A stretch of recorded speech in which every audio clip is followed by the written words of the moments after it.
Socavitre, le spécialiste de la menuiserie en aluminium, des volets roulants, des vitres et des rideaux métalliques. Tinella. Aza makany Kafitsony, tongava malaky amin'ny magasin Baolay. Socavitre, Baolay, Université GSI, manolotra ho anao ny vaovao. Ny magasin Sharp eo akaiky ny pompier tsara lalàna manolotra ho anao ny vaovao. Sharp, idéalement vôtre. Idéalement vôtre.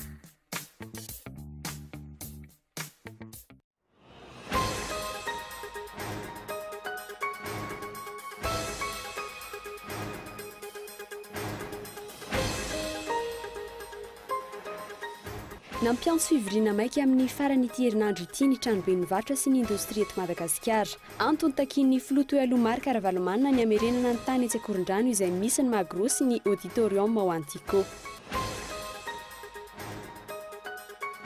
Kajikajy politika sa tsy fahamatorana fa atahorana tsy halan'ny kandidatoana ny fitondrana ve no nanovana tamin'ny ora farany bilitatokana manakirotana ny fanomana ny atoko politika tsirairay amin'ny fifidianana ny fanapakevitry ny ministerany Attans sy Senita hoy ny Général Kamivital.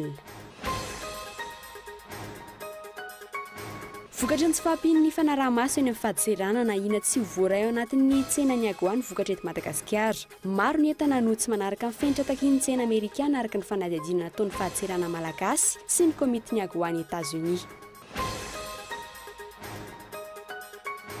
Manambana ny tokony manomboka ny ho alina ireo mpivarotra eny Anosy Be hanala ireo fako mankadiry manodidina ary amendrika izany amin'ny arabe ny toerana. Efa maherin'ny 3 volana ny parkina ny lasa fitobin'ny fako difotry ny fako tanteraka ny baka fanariana fako lehibe misy aroa. En Centrafrique, tsy amela mora ny raharay fiampiangana miaramila frantsay misy 7 ho fanararotana ranofo nandritra ny opération Singaris sy ny ministère fitsarana ny toerana. Ny andony n'izay vetrana.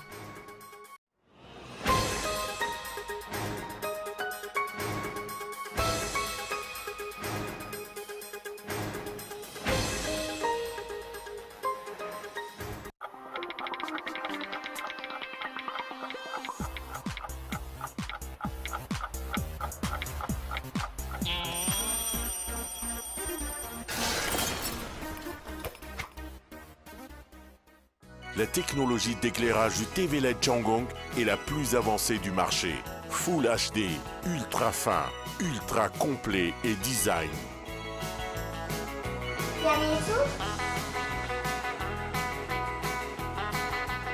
Le téléviseur LED Changgong ouvre les portes du cinéma 3D dans votre salon. TV LED Changgong, la meilleure TV à Madagascar et dans le monde entier. Baolay, toujours meilleur. Socavitre en Outapenac, menuiserie en aluminium, rideaux métalliques,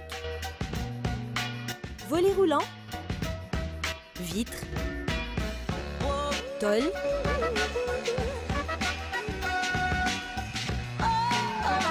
Socavitre en Outapenac, 020 22 682 28, 033 11 256 63, Socavitre en Outapenac. Très sincèrement à votre service. Bon ben je vais partir là. Hein. Ok. C'est bon là? Ouais. Pas de bisous? Non, ça va. Rejoignez Annick Beauté, spécialiste en coloration, coiffure d'événements, tissage, coiffure pour hommes, pack mariage. Oh, pas de bisous? Non, ça ira. Voulez-vous être une femme sublime, attrayante et sûre de vous? Mon secret, Annick Beauté. N'hésitez plus, affirmez votre personnalité chez Annick Beauté. Annick Beauté, notre secret. Situé dans une nouvelle ville, GSI Bypass, Université pionnière d'Avarajan, vous propose 4 filières clés. Informatique de gestion, multimédia et communication, génie management du BTP, management des affaires. Inscription encore ouverte avec GSI ITOS. Téléphone 034 38 174 74. GSI Bypass. Téléphone 033 17 689 34. GSI, un passeport pour l'avenir. L'EFMED, c'est toute une gamme de produits d'ameublement d'une standing super classe, bien pour tous. Pour ma nouvelle maison, Ce canapé est vraiment idéal pour me relaxer le week-end.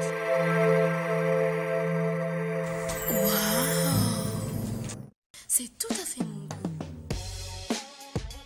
Non seulement c'est décoratif, en plus, je vais pouvoir préparer mes petits déjeuners pour toute ma famille.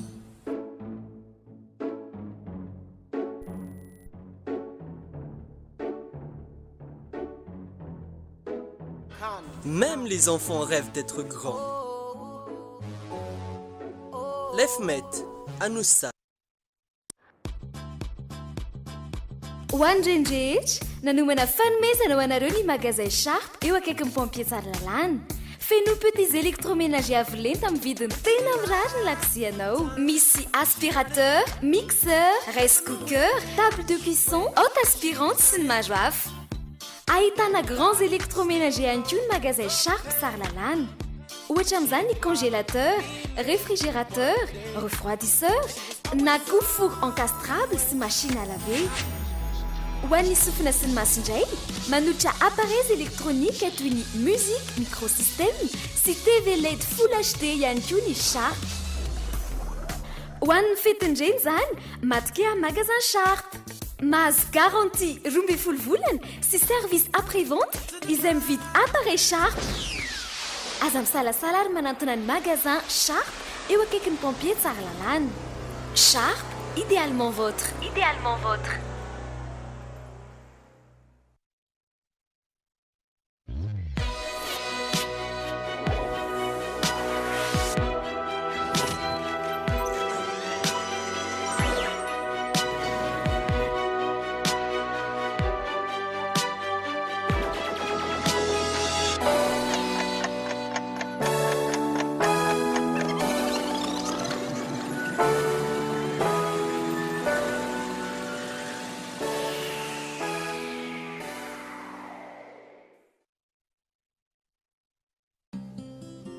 Azo ny vanikolaka, ny taninandrino ny tsara.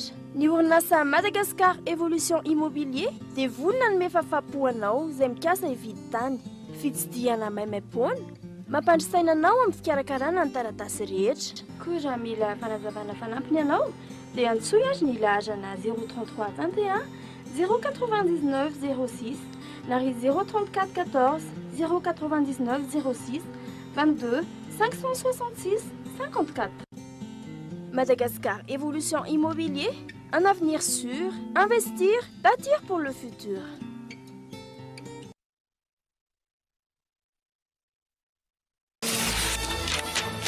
Oh non, encore du bourrage, j'en ai marre. Quelle perte de temps. Et saviez-vous qu'un bourrage vous coûte 2 à 3 minutes de votre temps? Vous voulez une solution? Utilisez Navigator. Le papier extra blanc avec 99,99% sans bourrage. Pour un papier standard, il y a 5 bourrages par 10 000 tirages. Navigator n'en est qu'à 1. En plus, il économisera 7% sur votre consommation d'encre et tonnerre. Navigator, économisé par la qualité. Libertalia Music Records, yes with you, manolotra ho anao. Libertalia Music Festival, ny 28, 29, 30 mai, Midza. Tsiliv, Stéphanie, Jimmy Bezantou, dans semaine, Silo, Mimine, The Dizzy Brains, Tambourgas, Unza, Tedake, Sax Machine Free Race Car, Panouan, Libertalia Music Records, Carlton, Alia, Yes With You, Libertalia Music Festival, Carlton Park Anous, Amfituraliv.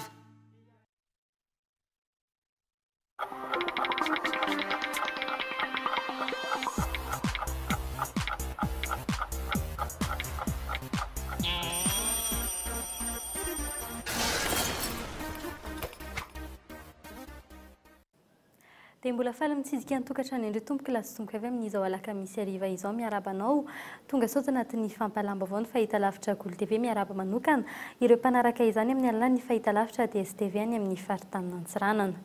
Vaovao vao nirotsaka io arivo avy hatrano isantarantsika ny fiarahana amin'ity andriva ity momba ny fitantanana ny komina Antananarivo renivohitra napita vaovao ny avy eo anivo ny fiadidina ny tanàna Antananarivo fa mba ahafahany maneho hevitra malalaka mialoha mandritra ary aoriany ny fifidianana dia fametra-pialana ny filohan'ny delegaciona manokana ny Antananarivo renivohitra ny Asina Andriamanjato. Ny volana martsa 2024 no voatendro filohan'ny delegaciona manokana ny Antananarivo renivohitra ny Asina Andriamanjato izany hoe taona sy 2 volana no nitondran'ny Antananarivo. Raha tsy aivina, isan'ny namoaka pahibe maso ny tsy fahafahany mihetsika noho ny tsy fisian'ny vola sy ny fitarazon'ny asa ity PDS ity ary ny resaka fanehoan-kevitra no nambaran'ny tompon'andraikitry ny serasera-ny komina androany fa antony izao fametra-pialana izao. Fa mampiatso fivoriana maiky amin'ny faranty herinandro ity kosa ny tranobe ny varotra sy ny indostria eto Madagasikara antony takiany filoha teo aloha matrika Ravalomanana ny amerenana ny tany etsy Akorondrano izay misy ny Magro sy ny auditorium ho an'ny Tico. Tany izay nahazoany bay nandritry ny 70 taona tamin'ny tranobe ny varotra nefa tsy nandoavana dia ariary azy nandritry ny fotoana rehetra nitrandrahany izany tany izany. Arony Matoan-Datsoratra eny Kazarakotomanantso. Nandritra ny fotoana nahabe ny tanàna sy nahafiloam-pirenena ny Marc Ravalomanana. Tsy nandona dia haba sy etra na ho fatany ariary aza ny Tico momba ny tany eny Akorondrano izay notrandrahany ny orinasa. Magro iray goavana sy auditorium nefa no naorina Ravalomanana teny toerana izany hoe nampidirany vola antapitrisany $, maro ary nahazahoan'ny orinasany manokana tombony. Tsy izy nahazo tombony ny olona fa ny finiavan'ny orinasa Tico nanda ny hofatany sy tsy nandoa ny hetra nandritra ny 7 taona nahabe ny tanàna ny Marc Ravalomanana sy ny 7 taona nahateo amin'ny fitondrana azy ary antony nampiakarany tranobe ny varotra ity raharaha ity teny amin'ny fitsarana nangatahany izy ireo ny amerenana ny tany ho an'ny CCI. Ankehitriny fifandrifian-javatra ve sa nisy fifanarahana ambadika tany ho any. Taorian'ilay fivoriana momba ny fampiavana-pirenena teny Ivato mitaky ny hanomezana ireo tany ireo ho azy indray Marc Ravalomanana ary antony ny fivoriana maika ataony ny tranobe ny varotra amin'ny farany ity herinandro ity. Hanao ahoana ny ho fihetsiky ny fitondrana amin'ny raharaha ity. Hanome rariny an'ny Marc Ravalomanana ve ka hanindro mba hamerenana aminy indray ny fampiasana ny tany sa hanome rariny ny tranobe ny varotra tompony tany izay mikasa ny hanorina trano fivarotana goavana ho an'ny asa tanana malagasy eny amin'ity toerana eny Akorondrano ity. Helo karatoekarena ny tsy fandoavana hetra tahaka ny nataon'ny Ravalomanana Marc tamin'izy teo amin'ny fitondrana. Ka ilay fampiavana-pirenena ve natao hampiavanana ny malagasy samy malagasy sa hatao amin'ny tsina fotsiny ny olona tsy manara-dalàna tsy mandoetra tahaka izany. Raha izay no vokatra ny fampiavana-pirenena sanatria dia tokony ho nantsona ny vory-teny Ivato avokoa ohatra ireo orinasa kely sy salatsalany tsy nahaloetra sy ireo orinasa nakato ny sampandrarahan'ny hetra noho izany antony izany ary tokony ho nampiakarina pilipitra teny an-toerana ihany koa ireo olona tsy mahalo hofatrano rehetra fa lasa fialokalofa ny fandikan-dalàna sy ny tranga tahaka izany ny fampiavana-pirenena. Ny zava-misy ankehitriny maro ny orinasa malagasy no sahirana satria henjehiny ny mpitaky hetra ary terena hanara-dalàna araka ny rariny voalazan'ny lalàna. Misy kosa nefa ireo ahina ho afamaina sy afaka mibody ho zavatr'olona satria entina amin'ny resaka fampiavana-pirenena ny raharaha. Saika mitovitovy amin'ity raharaha ity avokoa izany hoe fampiasana talin'olona nefa tsy fandoavam-bola no iakaran'ny Tico tribunaly. Isan'izany ny tsy nandoavan'ny orinasan'ny Marc Ravalomanana ny fakturan'ny toby fiantsonan'ny fiaramanidiny ary Madagasikara izay nampiasain'ny vondrona Tico. Eo ihany koa ny momba ny trosa izay tokony alohany amin'ny tranom-piatohana aro noho ny volana laina nananganana ny fanampiraisy milina tany Vodiala. Momba ny etsy Akorondrano nilaza ny hiady hatramin'ny farany tsy hanomeny tany ho an'ny vondrona Tico intsony ny tranobe ny varotra sy ny indostria andrasana ny fivoaran'ity raharaha ity. Fa tsy mifampatoky intsony ny solombavambahoaka sy ny fahefana-panatanteraka taorian'ilay fehi-kevitra nivoaka tamin'ny dinika ao amin'ny fampiavana-pirenena teny Ivato. Noroso tamin'ny fandiniana ifotony ilay fehi-kevitra ny solombavambahoaka tamin'ity androany ity. Nandeha ny resaka teny an-toerana fa tsy maintsy iroso amin'ny fanafoanana ny antelimera-pirenena ny filoha nalaza teny ihany koa fa mikonikona empêchement ny solombavambahoaka ary ihany koa ny fikasana izara-volana no erana izany. Teny an-toerana izy Rakotondrina mitatitra ny mikasika izay. Hafapana ny raharaham-pirenena atao anatin'ny 7 bolana manaraka. Efa samy mikotrokotrika ny fiarovan-tsezany avokoa na ireo solombavambahoaka na ny filoham-pirenena taorian'ilay fehi-kevitra nivoaka teny Ivato tamin'ny herinandro lasa. Fehi-kevitra izay nosoniavin'ny filoham-pirenena sy ireo filoham-pirenena roa hafa teo aloha tamin'ny alatsinainy teo. Teny Tsimbazaza naharitra adiny 4 amin'ny fivoriana tsy azo natrehana na ny commission plénière nataon'ireo solombavambahoaka. Tsy fantatra mazava izay fanapahan-kevitra nivoaka tamin'izany saingy raha ny tsy lintsofina avy amin'ireo solombavambahoaka maro Ny fandiniana ilay fenkevitra teny Ivato no votatin'ny fivoriana. Ny mikasika indrindra ny fanafoanana ny anteny meram-pirenena no tena nibahan-toerana tao. Fandravana ny anteny meram-pirenena izay toerandreo solombavambahoaka hatramin'ireo solombavambahoaka HVM manohana ny filoha. Manamafy zay hoe miverin-dalana atsika amin'ny fametrahana an'izay tany-tandalana izay nisairanana sy nandaniam-bola tamin'ny fotoana nanaovana fifidianana teto Madagasikara iny. Eny aminao ny fisolombavambahoaka rehetra mitentena.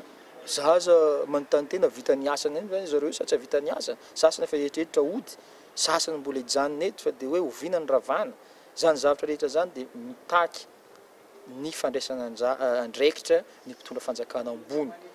Sambany ary taitra za voalohany hatramin'izay ny directeur tamin'ny anteny meram-pirenena nahita an'izao unité ny député zao. Satria efa tsy resaka atoko politika intsony resahana ao satria tsy mora ane nahatonga anao lasa député zany. Nalaza teny Tsimbazaza fa ny konokonina empêchement ho an'ny filoham-pirenena na ny motion de censure ho an'ny gouvernement Taravelonarivo ireo solombavambahoaka. Nandeha ihany koa ny resaka fa nisy ny maletina andehandeha ihany koa teny an-toerana amin'ny anoherana izany. Sorabola maromaro no re teny an-toerana ary tafakatra amin'ny tapitrisa maro avokoa izany. Raha ny zava-misy androany tsy nisy ny teny na ny momba ny votoatom-pivoriana na ny momba ny vola ireo solombavambahoaka rehetra teny an-toerana. Raha ny sarisary misy ankehitriny araka ny fanadihadiana nataonay afaka 2 volana eo izany hoe iandry ny fahavitany fifidianana kominaly ny filoha vao mety iroso amin'izay fandravana ny anteny meram-pirenena izay. Voatery eo anelanelan'ny soniana taony tamin'ny feikevitra tamin'ny dinika ho amin'ny fampihavana-pirenena sy ny tsy fahombiazany tao anatin'ny herintaona mahery ny filoham-pirenena ankehitriny. Andrasana ny hotohin'ny tantara. Kasika ny fantanterana ny fifidianana ben'ny tanàna Kosa indray momba ny fanovana tampotampoka ny bileta tokana izay ho ampiasaina amin'izany tsy fahamatorana sa fatahorana tsy olany sa mametraka ireo fanontaniana ireo avokoa ny rehetra tamin'ity herinandro ity. Misy kajikajy politika izay kendreny mpitondra fanjakana ao ambadika izao fanovana tampotampoka ny endriky ny bileta tokana izao raha nambara ny mpanao politika maro izay isedra ny fifidianana kominaly. Fanadihadiana izy Rakotrindrina. Niombokevitra avokoa ireo karazana mpanao politika sy atoko politika maromaro sendranay androany. Tsy matotra ny fitondram-panjakana amin'ny fikarakarana ity fifidianana kominaly ity. Vokany nampiteraka savorivory teo amin'ireo antoko maro androtsaka ben'ny tanàna ny fanovana tamin'ny ora farany ny endriky ny bulletin unique. Zay fitondrana tonga mahazo fahefana dia manao an'izay veriny fa mety mba hahafahany ahitany fahombiazana amin'ny fifidianana tontolo. Ka kajikajy raha mahalala fa matoa miroso amin'izany ny fitondrana dia mazava ho azy fa misy kajikajy heveriny ahitany fahombiazana ny zavatra toy izany. Fa fomba ahoana moa no ahalalany rehetra raha ohatra ka kandida ao 10 na 20 any ambanivohitra any no atadidiany andreny logo zany raha ohatra ka tsy sarin'olona hita ao anatin'izany bulletin tokana zany. Misy kajikajy politika miafina avy ao ambadika izao zavatra izao. Raha tsy ivina ben'ny tanàna arivo amin'ireo 700 latsaka no kendren'ny antokon'ny filoha amin'izao fifidianana izao. Matahotra ny tsy alan'ireo ben'ny tanàna ireo ve ny HVM ka mahatonga azy anova ny fitsipiky ny lalao tamin'ny ora farany raha nambarany solombavambahoaka Tia Mahiray. Tsy mety mihitsy le izy io fifidianana any amin'ny fotony ary izay mihitsy koa ny tokony izy ao anatin'ny bulletin unique tiako ny ahitana ny sarin'le olona hofidiana fa amiko le izy dia adiny kanosa matahotra ve zany eo amin'ny fitondrana dia io metimety aminy dia io no atao. Manakorotana ny fiomanana sy ny fanomanan'ireo atoko politika kosa ny fanapahan-kevitry ny ministeran'ny atany sy ny senité ireny raha nambaran'ny Camille Vital filoha mpitarika ny antoko hiarakisika. Vokatr'izay voatery namerina fanoroana indray ny asa rehetra izy ireo amin'ny fanaparitahana ireo CD tany amin'ny faritra na dia nisy aza ny fanemorana ny daty farany fametrahana ny atotan-taratasy. Betsaka loatra ny lesoka misy amin'izao fotoana izao. Ianao nandany ireo isina sary, tsy isina sary, sinanarana, tsy sinanarana. Somary manahirana sy mampalahelo le izy satria zava-baovao mihitsy zany amin'ny resaka fifidianana nerana izao tontolo izao. Tsy fantako na misy firenena fa za loatra tsy naheno hoe misy fifidianana dia tsy isina sary, tsy isina anarana fa le logon'izy. Fa dia ho hitantsika eo e. Raha ny fanadihadiana nataonay mbola miteraka asa vorovoro eny anivon'ny OVEC ihany koa ity fanapahan-kevitry ny senité sy ny ministeran'ny atany ity. Misy amin'ireo OVEC no tsy mbola mahalala ny fiovan'izay endriky ny bulletin unique izay ka mbola nitaky ilay CD misy ny sary sy ny anaran'ny kandida toa ny nitranga teny Ambohidratrimo androany. Ireo atoko politika lehibe efa niomana ara-potoana kosa indray verevitra ny hoe ariana fotsiny ve izany ireo CD izay nandaniana vola efa lasa any amin'ny distrika samy hafa any ho an'ireo kandida manerana ny nosy. fa maro amin'ny olom-pirena ihany koa tsy manaiky ny fampiasana izay bileta tokana tsy misy sary izay sy ny anaran'ny kandida hovidiana sy ny ben'ny tanàna ny anaran'ny kandida hovidiana ho ben'ny tanàna sy ny mpanolo-tsaina fa nitsakitsahana ny zoma olona anana safidy malalaka izany kolokolo famotehana ny firenena ary kajikajy politika ho ny olona sendra ny mpanao gazety tamin'ity androany ity ankilany tsy efa manoatra ny mpilatsaka hovidiana izy ireo izay manamafy ny sy ny mizana tsindrinila mandritry ny fampielezan-kevitra fanadidiny Gaetan Ndretsilavo. Antoky ny fampandrosoana ny fisian'ny mpitondra lanim-bahoaka mahafantatra tsara ny faritra iadidiny sy ny filan'ny vahoaka ao anatiny. Sarotra nefa ny atongavana amin'izany amin'izao ankatoky ny fifidianana izao. Tsy ho fantatry ny vahoaka ny olona hovidiana. Isan'ny tena hitondra faisana amin'izany ny eny amin'ny tontolo ambanivohitra. Ny ankamaroan'izy ireo izay mila mahita sary sy ny anaran'ny olona hovidiana hitantana ny tanàna. Tsy hifidy aloha zareo zay zavatra misy. Satria le olona vidiana tsy fantatra sady tsisy anarana tsy sary. Dia tsy mety mihitsy le tsy azo ekena izy zany. Ahoana mora angatiny kakao olona tsy fantatro anarana zonany dia hovidiako. Ohatrany hoe minankinam-pona ihany angerana tena maro zany. Olona tokony ho fantatro sy ny tena misy anarana ihany zavatra tokony hovidiako ao. Pampandrosoana aloha dia tsy androsana tany hoe olona tsy fantatra ho ano ao.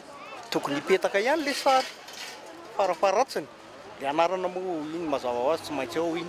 Araka izany, tsy ekenimponina ny endriky ny bileta tokana tsy asiana anarana tsy asiana sary, kolikoly, famotehana firenena, kajikajy politika ho izy ireo no manjaka eto amin'ny firenena ankehitriny. Le kandida zany sahirana ny anaovana le propagande satria tsy fantatry le olona hoe izy no hovidiana rehefa tonga ao amin'ny anao ary ny ankabeazan'ny olona koa ny aty ambanivohitra dia misy tsy dia mahay mamaky teny, tsy mahay manoratra dia tsy sahirana. Tsy zoako malalaka hifidy zany, manao hanina zany ohatrany hoe manao tsindry azo lena fotsiny zany. Tsy mandroso ny tanàna raha izany satria tolotolorana fotsiny zany. Tsy fantatra hoe le olona vidiana dia ahoana moa ny olona zany atao fidifidy an'io.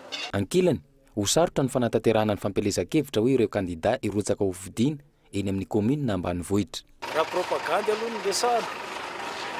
Io fandresen-dahatra ny olona hifidy. Ary rariny sitsiny raha tokony hita endrika ny olona hovidiana. Fa tsy apetraka amina logo fotsiny zany. Marina fa zay moa teny mitondra fanjakana dia atao fa raha ny rariny sitsiny raha ny tokony izy dia tsara ihany no miseho sary. Tsy logo ny hovidiana fa olona. Voalohany teto amin'ny firenena malagasy no isiany toe-javatra tahaka izany.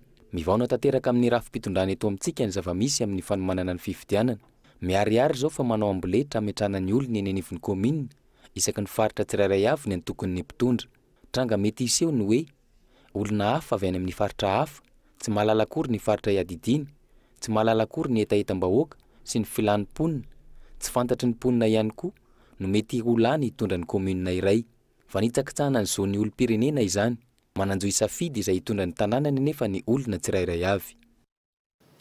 Fanantanteraka fivoriana tsy ara-potoana ny komite teknika ny FFKM androany izay tanterahana tetsy amin'ny anteny Mirandoolona niarahana tamin'ny komite novidiana teny Ivato. Tsy azo ny mpanao gazety natrehana izany fivoriana izany izay naharitra adiny 4 antony fivoriana raha ny fanangonam-baovao nataonay ny tsy fisian'ny mangarara ny dingana manaraka amin'ny fampihavanam-pirenena sy ny mikasika ny komite mpanaramaso sy ny fampihavanana. Arao ny fanadihadiana. Omaly, tsy mbola nisy na inona momba ny tatitra ofisialy nivoaka teny Ivato teo ampelantanana ny voafidy ho komite mpanaramaso sy ny momba ny fampiarana ny tsokevitra momba ny fampihavanam-pirenena. Ny zava-misy zany mbola tsy formalisé moa le izy zany, mbola tsy tegna formalisé hoe nisy ny nomination définitive zany fa mbola eo ampametrahana an'le rafitra nge am'izao zay ny tena marina zany. Mbola ampametrahana an'le rafitra zany ka ny asa zany zay zao ohatra hoe eo ampanomanana an'le TDR zany.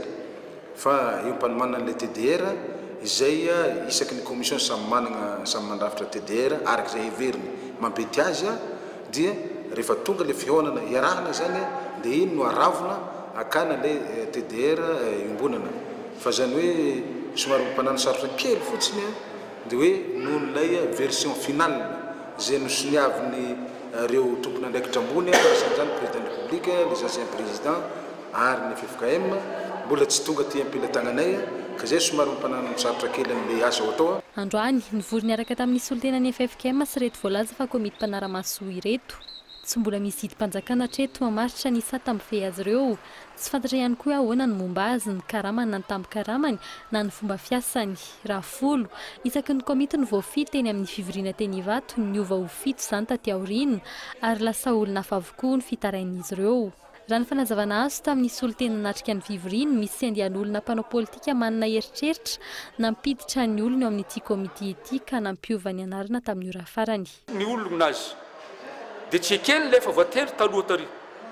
Ary raha mibiloka amin'ilay izay tapaka ny tao amin'ny komision ilay izy, teraka fampihavanana vaovao indray zany satria osy ady zany eo satria samy tibitra ao ty ampitanao ny rahampirenena daholo ny rehetrarehetra zany. Samy tendrea anjara amin'ny rahampirenena. Zay zany fandehan'io zavatra. Etsakilany tsy manaikitra amin'ny farany hanoloana ny voafidy teny Ivato ireo komity mpanara-maso ireo. Mbola tantara mitoy ihany koa izany nampametra-panontaniana ny hoe inona ny tena zava-dehibe mampisisika ny rehetra amin'ity komity mpanara-maso ity ary inona ny afenina ka nandrarana ny mpanao gazety tsy ho afaka nanangona ny vaovao na ny solon-tena ny FFKM aza nanao taridositra ny voaky ny trano.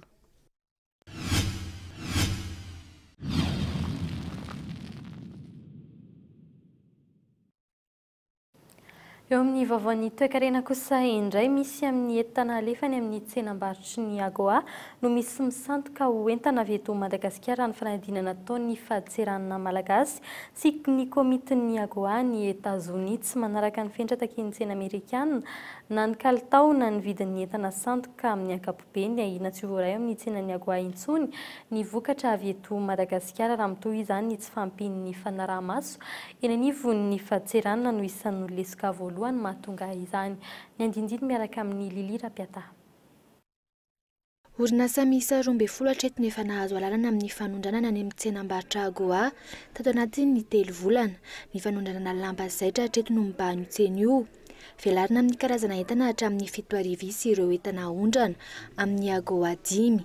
Antony ahatongavan'ny manam-pahaizana avy any Amerika manofana ireo mpiasa ny fahadiserana eto Madagasikara hanara-maso ireo vokatra ireo. Araka ny fantatrareo moa zany dia hoe nihitatra ny Agoa tsy textile intsony zao fa nihitatra any amina entana hafa ary hialava amin'ny fehim-potoana azahoan'i Madagasikara ny zany fahazahoana manokana manondrana entana ny Amerika izany. Ka dia ty fiofanana androany ity amin'ny ladoany moa zany ny tena zavatra anankitelo tena hoe zavatra tena essentiel dia ny valeur dia ny classement tarifaire an'ilay entana dia ny origine. Ary izay zany ilay fampianarana androany satria misy pitsopitso ny madinidinika izay tokony hianarana tsara ahafahana manome ny origine hoe tena namboarina teto Madagasikara marina ireo entana ireo. Mitetina hatramin'ny 3 tapitrisa dolara hatreto ny fanondranana vitan'ny orinasa malagasy amin'ny tsenam-barotra Agoa. Mora ovaina eny an-dalana ny entana voalaza fa vita malagasy ahondrana any Amerika raha ny fanazavan'ny teknisianina ara-barotra amin'ny tsena Amerikanina. Misy hatrany izany tranga izany indrindra ho an'ny zaitra sy ny lamba vita malagasy. The rules of origin that we have in place for apparel products. Ny règle d'origine ho an'ireny entana reny tena miavaka tokoa satria matetika ireny entana reny indrindra ho an'ny akanjo zany ny confection ny habillement reny matetika no anaovan'ny olona ny atao transportement findrana any an-dalana any zany le izy. For other products that are non-textile are different. Misy orinasa hafakabana mpandraray izany no mampiditra asa vitan'ny orinasa hafa ny ivelany eto Madagasikara. Asiana etikety eto hoe vita avy eto Madagasikara avy eo alefa mivoaka ny amin'ny tsenan'ny Agoa indray. Raha mitohy izany isy fiatraikany amin'ny fitohizan'ny fahazoan'ny Madagasikara lalam-barotra eo amin'ny tsena Amerikanina. Miankina amin'ny fanarahana ireo fenitra takin'ny tsena Agoa no ahafahan'ny mpandraraha malagasy manohy ny fanondranana. Entana manodidina ny 5,000 taonina isam-bolana no ahondrana miainga eto Madagasikara nandritra ny fiverenan'i Madagasikara tamin'ny tsenam-barotra Agoa. Hitatra amin'ny karazana entana hatramin'ny 7,000 ireo amin'ny Agoa 5 izay nanomboka amin'ny volana Janoary 2012 sy 2020. Eo amin'ny tontolon'ny fandraharahana kosa indray olona tsy ahafahan'ny orinasa madinika mivelatra amin'ny tsena ny ivelany ny tsy fahitana lalam-barotra ny vahiny mandefa ny entana voaritra ndraiky ny malagasy eto an-toerana amin'ny vidiny lafo etsakilany tsy manana oentimanana hoentina mampiroborobo ny orinasa madinika ihany koa ny mpandraharaha eto Madagasikara. Lira Piataritra any. Ny 530 isanjato ny mpandrara malagasy madinika ara-betsaka indrindra no manana lalam-barotra any ivelany. Mpitrandraka manodidina ny 10 alina no mikamana amin'ny vondrona mpandrara madinika manara-dalàna eto amintsika. Tsy misy manana na ny toe-bola na ny fahafahana manondrana mivantana ny vokany ireo mpandrara ireo amin'ny ankapobeny. Vokatra manodidina ny 200 taonina isa-taona amin'ny katsaka, tsiasisa, kanela sy voamaina samihafa ohatra no ahondrana miainga avy amin'ny faritra Sofia, saingy ny vahiny no manondrana ireo vokatra ireo.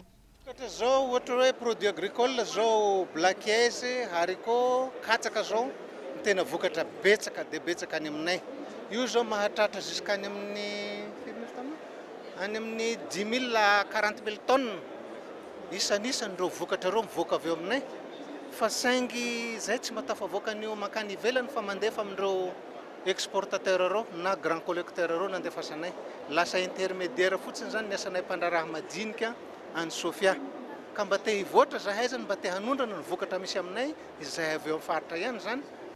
Ampoan'ny tsena anatiny ny vokatra eto amin'ny firenena ary mbola afaka hitarina amin'ny any ivelany araka ny fanazavan'ny mpandraraha. Hatreto, ny firenena Europeana sy ny firenena Aziatika no isany mandray ny vokatra eto amintsika.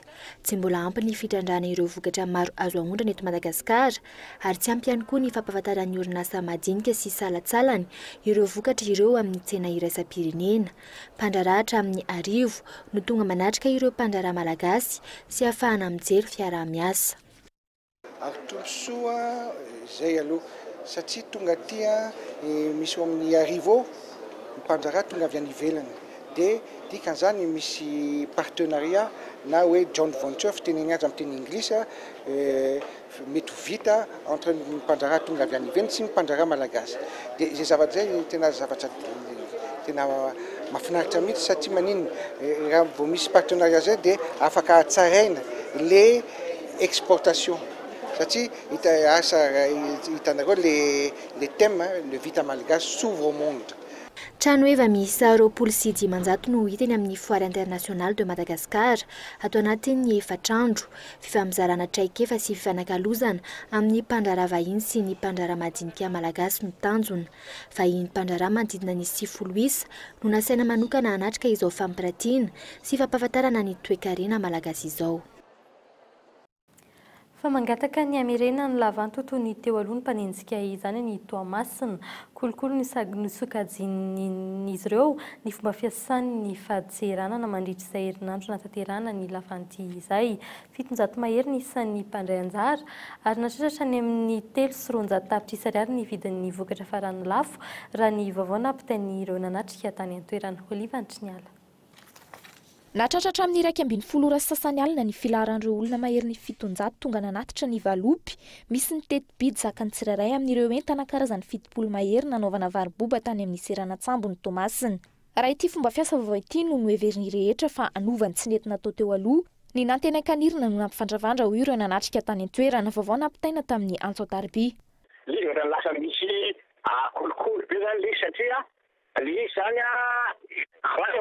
ny valopy izy ihany mitaovany olona ty ivelany tsy afaka manatika an'le izy ny olona zany fa zareo ihany mitao le iraky ny douane dia hoe Biancone dia chambre de commerce ny boîte tany sy ny mpanampy azy sy ny ekipany. Ka ny olona zany ny vahoaka manatika le lavanty efa miady mafy foana hoe tsy mety izy fa tokony atsehana farafaratra zany atsehana misy le lavanty ohatrany tamin'ireo fotoana. Ny lavanty zany tena vahoaka mpanaraka lavanty dia mbo atao vavanty américain ty zavatra ty. Satria valopy iny no mampahandro an'ity firenena malagasy fa miantso anao zay mpena fa anao sarotiny amin'ny tiresaka te kolokolo ty fa ty tiresaka lavanty ty dia kolokolo tamborony tamin'izao matona lana reny dia zeny boanina iny fanao kolokolo nefa izy namboatra ny zavatra nefa nareo tsy te hiala amin'izay zavatra vitany. Ny farany volana teo anefa nanakoako ny fanambarana nataony fahadiserana mikasika ny fampangararana tanteraka ity lavanty ity. Fiarakodia miisa 570 miampy kojakoja samihafa toy ny milina, ny vata fampangatsiahana, ny groupe électrogène sy ny sisa no natao variboba hatramin'ny alatsinainy farany teo.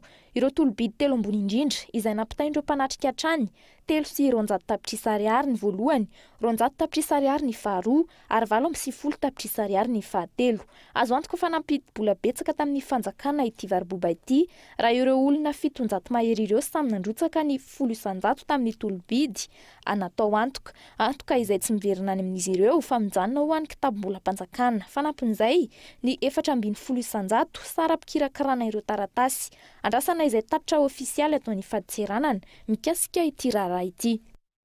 Lafomba fatanteraka kosa indray sazy miatra heritaona tranomaizina ho an'ny marika Tratandraza, sazy miantona heritaona kosa ho an'ny namany efatra ka isan'izany Maître Sanga. Izay ny didina avoaka ny fitsarana androany tao amin'ny lapan'ny fitsarana ambaratonga voalohany tany Mahajanga. Tsy tonga nanatrika io fitaom-pitsarana io Maître Sanga izay fantatra fa mbola tsy hitany misy azy atreto. Fantatra fa maromaro ny eloka ny ampangana ity mpitarika antoko-pivavahana ity toy ny fanodikodiana zaza-tsy ambin-taona sy fihetsika amin'ny teradoza ho an'ny hafa sy ny nakoritana ny filaminam-bahoaka manana 10 andro i marika Tratandraza ampiakarina ny raharainy amin'ny fitsarana ambony. Fa ny vaovaony sosialy kosa nizatsika ny fampalam-baovao amin'ny ity hariva ity manambana ny tokona manomboka ny oalina ny mpivarotra eny Anosy anala ny fako mivangongo manodidina azy ireo ary any amparitaka izany eny amin'ny arabe any Antoerana. Efa maherin'ny 3 volana ity parkina ity no lasa fitobin'ny fako difotry ny fako tanteraka ny fanariam-pako lehibe izay miisa 2. Tsy anjara ny fiadinan'ny tsena ny manala ireo fako mivangongo ireo efa mimbetsaka nanaitra ny samva izy ireo saingy tsy nisy akony hatreto. Miandindiny izay avy hatrany. Raha taratasy efa rovitra ny vavan'ny mpanao gazety ny tatitra ny zava-misy ety Anosy mikasika ireo fako makadiry ny atsasaky ny parkina rehetra no ivelaran'ireo fako ary efa mihoatra ny 3 metatra ny ahavon'izany. Atsasaky ny parkina zay efa lasan'ny sortie eto. 5 ara mahery mahitsy zany mahery satria le parkina tsy mity zao ny atsasany manontolo zany efa tototra ny fako. Ary raha ny avin'le fako zany efa eo amin'ny 4 metra latsaka kely eo fa mihena izy io satria efa maina dia mihena le fako. Efa mahorona mihitsy raha norenana hôpitaly mazaka camion 10 mihitsy ngamby io tena mazaka camion 10. Tato anatin'ny iray volana efa niheny ireo fako tsy noho ny fandalovan'ireo kamion samy akory raha nambaran'ireo mpivarotra fa noho ny andro maina sy ny ainandro mampifitsaka ireo fako ireo. Efa mimbetsaka ireo mpivarotra ireo no nitaraina tany amin'ny lehibe ny tsena ny hetra sy ny latsakemboka voaloara-dalàna saingy tsy misy hetsika rem-paka any amin'ny samva manambana ny itokona araka izany ireo mpivarotra.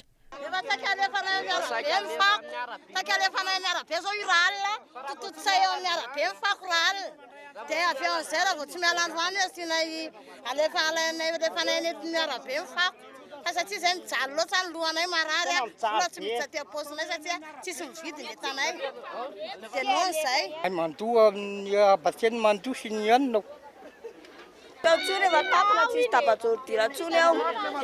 Tsy misy azo ny aninivo ny fiadidinan tsena atao kosa manoloana ireo toe-javatra ireo. Tapitra hatreo amin'ny fanadiovana ny atin'ny tsena ny andraikitr'izy ireo momba ity fako eto ivelan'ny tsena ity efa imbetsaka ny lehibe ny tsena no nampandreny samva saingy tsy misy valiny. Efa misy fampatsiahivana sy firesahana amin'ny samva isan'andro isan'andro mba hanesorana an'ireo fako ireo. Araka ny filazany aminay moa dia mbola misy ny olana ara-teknika dia izay no antony mahatonga ny fako namozy be mbola tsy afaka. Raha tsy ahivina, 270 sy 700 tapitrisa ariary ny trosan'ny samva tokony aloha amin'ireo prestataira mampanofa camion sy ny mpamaty solika.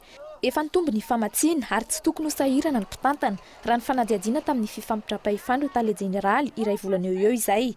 30 tapitrisa ariary teo aloha, izao lasa 720 sy 200 tapitrisa ariary.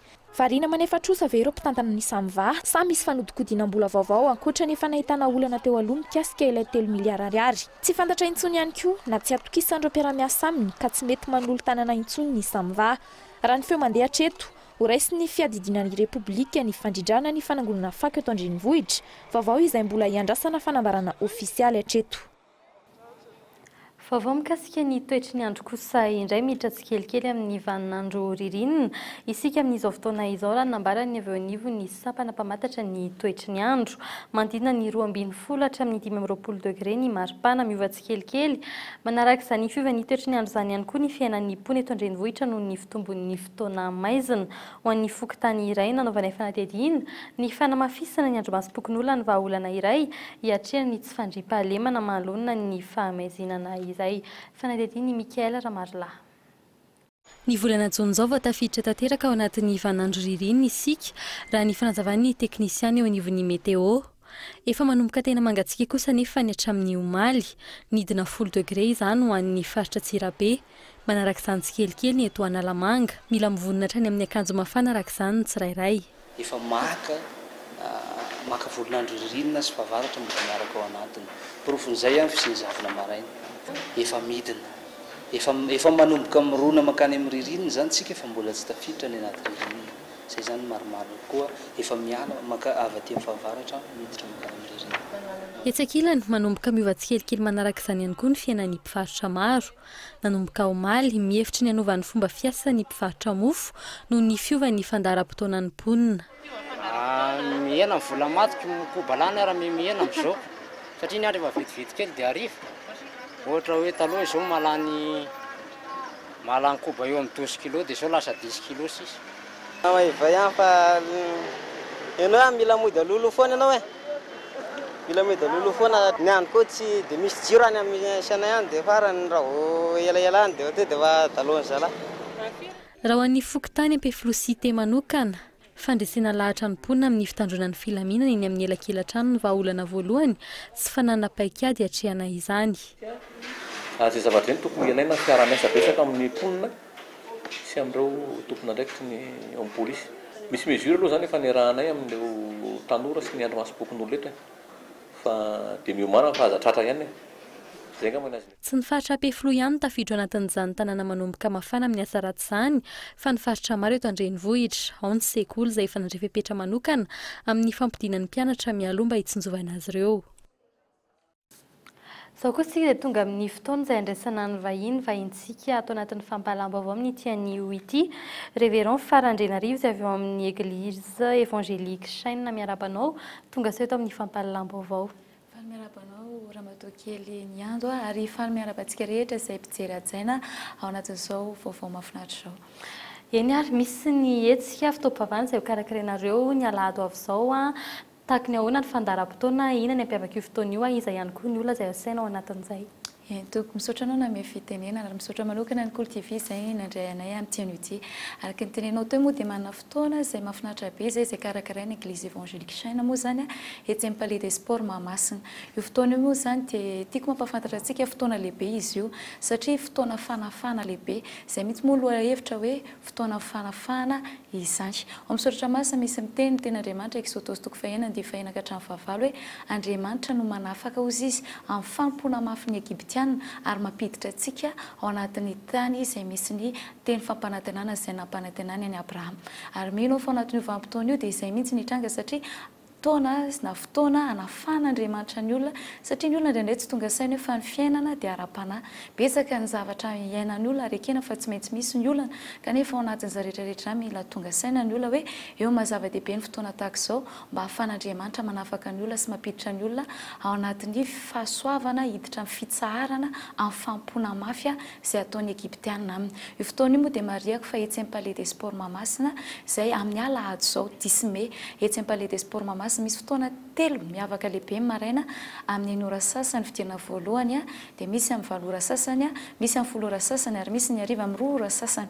Ireo fotoana ireo moa samy miavaka ary misy vahiny koa miaraka amin'io fotoana io araka ilay nanontanianao teo hoe eo moa zany Bishop Patrick izay fondateur ny fiangonana fa misy vahiny australiana izay mitondra fiangonana ngeza be any Australia any izay président CFC raha mahalala kely ianao dia manana fiangonana be dia be izy maneran-tany. Izy koa ny anisan'indray vahiny izay hiaraka amintsika mandritra ny fotoana io. Mariako moa fa tsisy vidim-pidirana ireo fotoana ireo fa misokatra ho an'ny rehetra ka na iza afaka teo avy ao anatin'io fotoana io dia misokatra ho an'ny rehetra io fotoana io.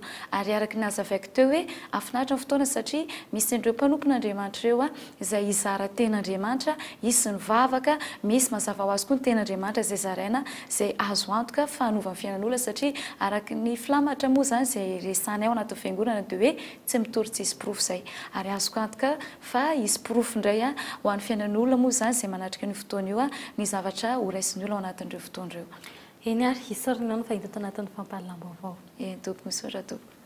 dia ny vaovaon'ny kolontsaina indray no izantsika ny fiarahana amin'ity hariva ity herinandro izao ny fandimina famerenana ny mpanakanto maro izay handray anjara amin'ny antsika karakaray ny libertaliany 7 ny fesivy 9 ary ny 17 ny volana May ity ho avy izao amin'ny Carleton Anosy 12 no mpanakanto handray anjara amin'izany ary samy mitondra gadona samihafa toy ny rock, ny salegy, tsapiky, ny kilalaka sy ny sisa ny mpanakanto miangaly ny rock nanao famerenana tamin'ny nandalovanay teny an-toerana androany marina moa fa 3 arivo ariary ny fandraisana anjara amin'ity hetsika ity arao ny ampahany tamin'izay famerenana izay.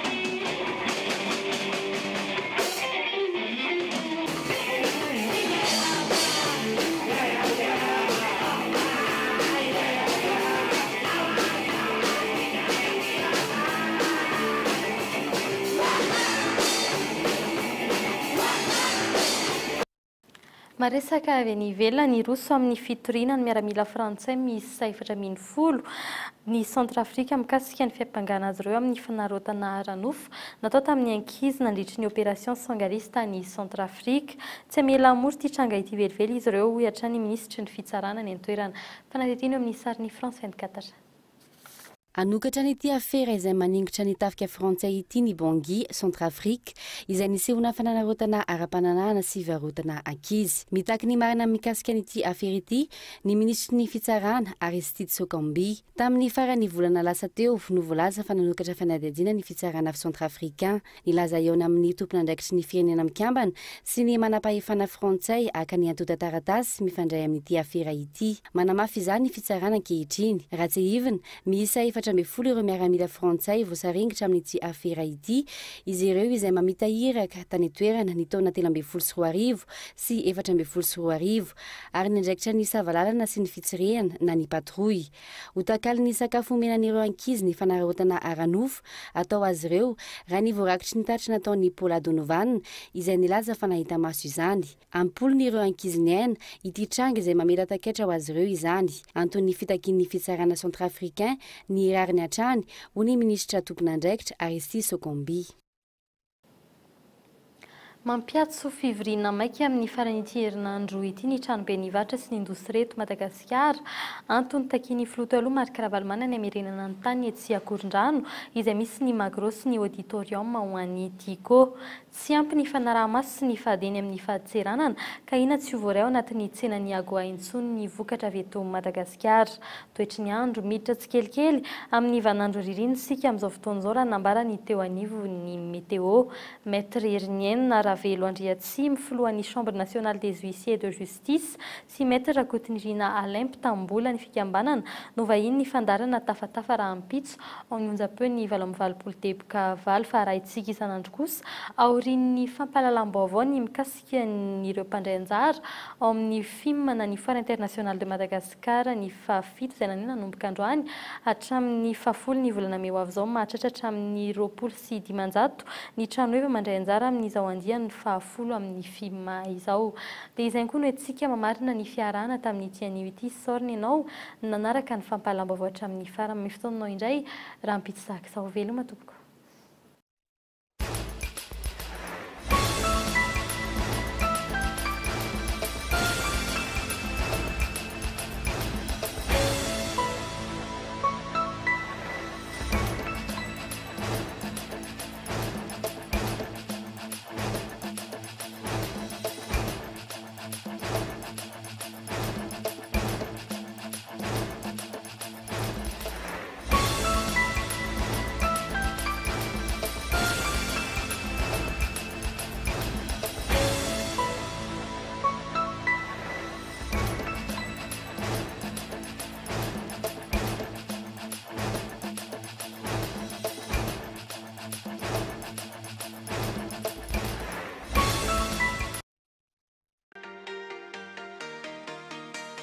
Socavitre, le spécialiste de la menuiserie en aluminium, des volets roulants, des vitres et des rideaux métalliques. Tinella.